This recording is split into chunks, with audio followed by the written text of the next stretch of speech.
வருமான வரி படிவத்தினை சரியான தேதிக்குள் தணிக்கை செய்து தாக்கல் செய்ய வேண்டும்.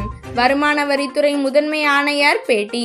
திருச்சியில் வருமான வரித்துறை சார்பில் இன்று பாரதியார் சாலையில் உள்ள தனியார் மண்டபத்தில் தொடக்க வேளாண்மை கூட்டுறவு கடன் சங்கங்களுக்கான விழிப்புணர்வு நிகழ்ச்சி நடைபெற்றது.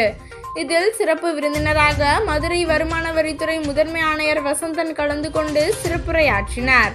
இந்த கூட்டத்தில் வருமான வரித்துறை முதன்மை ஆணையர் பேசுகையில், கூட்டுறவு இணை ஆணையர் வேண்டுகோளுக்கிணங்க இந்த விழிப்புணர்வு கூட்டம் நடைபெற்றது.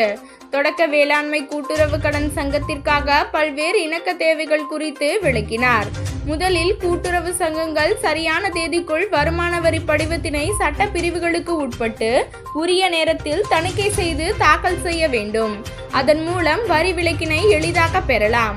குறிப்பாக தமிழ்நாடு கூட்டுறவு சங்க சட்ட பிரிவுப்படி முறையாக கணக்கு புத்தகங்களை பராமரிப்பதன் முக்கியத்துவம் மற்றும் சட்டப்பூர்வ தணிக்கையாளர்களால் அத்தகைய கணக்கு புத்தகங்களை தணிக்கை செய்வதன் முக்கியத்துவம் குறித்தும் அறிவுறுத்தப்பட்டது.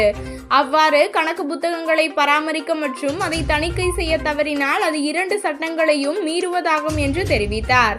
மேலும் வருமான வரி சட்டப்பிரிவு 139 கீழ் நிர்ணயிக்கப்பட்ட தேதிக்குள் வருமான வரி படிவத்தை தாக்கல் செய்வதன் முக்கியத்துவம் குறித்தும், பிரிவு 80(p) விலக்கு வருமான வரி மின் தாக்கல் போர்ட்டலில் தொலைபேசி எண் பதிவிடுதல் மற்றும் மின்னஞ்சல் முகவரியை புதுப்பிக்க வேண்டும்.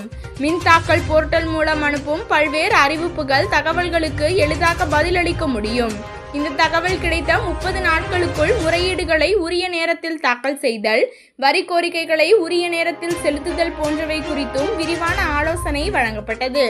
இதனைத் தொடர்ந்து வருமான வரி சட்டம் குறித்து திருச்சி வருமான வரி கூடுதல் ஆணையர் நித்யா துரைராஜ் காணொலி விளக்க காட்சி வாயிலாக விளக்கமளித்தார்.